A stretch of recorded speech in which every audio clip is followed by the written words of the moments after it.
Welcome back to PUBG Pull-Ups. I'm your host, Matrym, and this last week showed us how exciting the PGI.S format could be. With a lot of the fan favorites dropping down to the bottom 16, this really opened the doors for a lot of new teams to try to step up and take a piece of the ever-increasing prize pool. This week we're going to be taking a look at the defining fight between our Week 4 championship, Zenith versus Digital Athletics.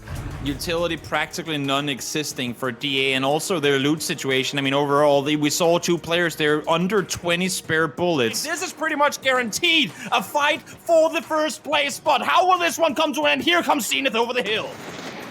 All right, Kickstart goes down right away. There goes that Groza trying to get another one to smash, but he's going to get taken in return by Punij. Roth, Shinboy, the last two arrived. Roth going to turn and get that out of Code Marco. What a spin by him. Matrym now coming around the corner. Roth is so beat up. Roth and Mert trying to get underneath him. That's a good angle. Mert going to get the knock. Here we go again. Round two as we get ready for this battle. Matrym seeing that Shinboy up and over the rock. Shinboy has a frag. He could go for a pretty good one there. There's some flashes in front of him. Didn't find the right time to go for it. Circle's closing in. It all comes down to this moment. Matrym is down. Mert around the side. That's another one down here. And it's going to be Zenith taking the game and the win and the week. We start the beginning of Circle 7 when there are 5 teams remaining. Zenith, Digital Athletics, Oath, Team Liquid, and INTS. Zenith is active back over towards the south, spotting out the last remaining member for Team Liquid and Oath respectively. Now with just 3 teams remaining, the game is going to slow down by a significant amount. The reason why is resource management and terrain. Digital Athletics has a high ground multi-tiered position that can oversee almost the entirety of the circle. The issues come down to the fact that Digital Athletics is running low on resources. So while they do have the angles, they don't necessarily have the ammo and the capacity to go for a lot of long-range firefights. Zenith manages to spot one small problem in their defensive line. There's a steep wall that drops off of one of their positions, and so Zenith hops into vehicles and foot pushes back over into this point. Digital Athletics now losing vision on Zenith means the fact that anytime they want to take any peek back over towards it, they have to crest a very large, steep incline and reveal themselves, putting themselves in a very vulnerable position, and so now has to retreat away from information gathering on Zenith's position. Additionally, a huge factor that is working against Digital Athletics is going to be Diggory's position from INTS. Digital Athletics now finds themselves in a position where they know where all the enemies are at, but can't really make any moves against them. There's a quick exchange of grenades back and forth between Zenith and Digital Athletics. Zenith knows how to play from this position. You can tell that their map knowledge is strong. They're placing the grenades exactly at the defendable positions where they're expecting DA to be at, and that's forcing them to retreat from those firm defensive points. DA has now had to surrender their first defensive line whenever Code Marco repositions. Now harried from 2 different angles, Digital Athletics does have the strong defense, but it is starting to work against them. Zenith gets vision back over towards Matrym, way up towards the top, tags him a few times, and forces him to have to surrender that high ground point. Matrym playing for that high position was not just for damage. That was consistently trying to feed in any information and sound based off that positioning for the rest of the Digital Athletics defense.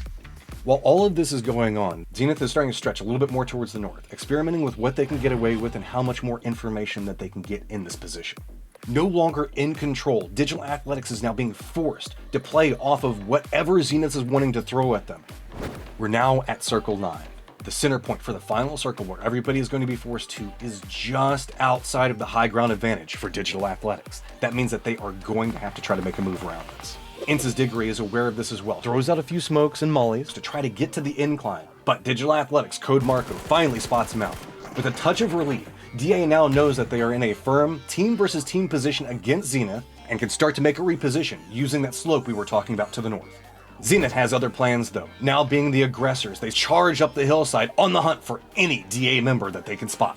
Smash is the last one that was holding the tail in lines for Digital Athletics. He reads the smokes, plays it patient, and gets the first knock of the fight onto Kickstart the moment he breaks out of the smoke. Smash tries to hold for as long as possible, but there are so many Zenith players pressing up against him, he gets a little bit more damage before getting knocked. Roth from Zenith was holding a dip in the clip. Code Marco spots out Roth, but a super fast flick from Roth spins back around and drops Marco in his tracks. The last 2 up for Digital Athletics, Matrym and Mert, both push around to Roth's position, reacting to the information that Code Marco had fed them. They double peeked the low side on the northern part of the hill, fought out Roth, and managed to take him down. Now we've seen a complete reversal, 2v2, Zenith Shinboy and Punij in the high ground. Meanwhile, it's going to be Matrym and Mert now in the low ground position. Both teams have a Reservoir player and opt to go for it. With all the smokes and the high inclines, neither team now has solid information on where the other has repositioned to. Digital Athletics opts to play both sides of the rock that have been so pivotal in every single one of these fights. Zenith opts to stack and hold the southern side towards Mert. Matrym on approximately 40 ammo, trying to conserve the best he can, still going for peek, seeing if he can get a knock onto a Zenith player. But Zenith doubled down, and Zenith Kickstart lines up a headshot and gets the knock onto him. The exact same second, Shinboy lobs a nade over in the position, also getting the knock onto Code Marco. Punich then peeks the low side of the hill at the exact same time and rips into Mert to finish off DA in a couple of seconds. Zenith finish out the weekend at 86 points to Digital Athletics 76. And the second time, Zenith has now beaten out Digital Athletics for the round win, and this one is pivotal, as now Zenith is going to walk home with an extra $175,000. For more amazing displays of skill and casting, make sure you check back in the next episode of PUBG Pull-Ups. And don't forget to tell us about your favorite moments from PGI.S down in the comments below. See you next time on PUBG Pull-Ups.